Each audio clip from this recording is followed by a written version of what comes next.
School লাইফে সরস্বতী পুজো মানেই ছিল অফুরন্ত এক্সাইটমেন্টে ভরা দিন।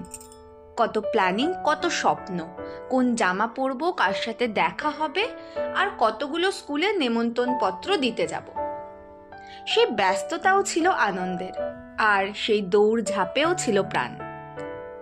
আজ চাকরি জীবনে এসে সরস্বতী পুজোটা শুধুই যেন নস্টালজিয়ার নাম। না আছে সেই উত্তেজনা, না আছে সেই প্ল্যানিং। সব কিছুই যেন ধীরে ধীরে ফিকে হয়ে গেছে সময়ের সঙ্গে। তবু বড় হওয়ার সঙ্গে সঙ্গে শিখেছি স্মৃতিগুলোকে আঁকড়ে ধরে শান্তি খুঁজে নিতে। মনের এক কোণে জমা করে রাখা আছে গোটা 12টা বছর স্কুল জীবনের হাসি, অপেক্ষা আর নির্ভেজাল আনন্দের মুহূর্তগুলো। আজ আর নতুন করে কিছু মনে হয় না, শুধু স্মৃতির পাতায় হাত বুলিয়ে নিজেকে বলি, একটা সময় ছিল যখন সরস্বতী পুজো মানেই ছিল জীবন।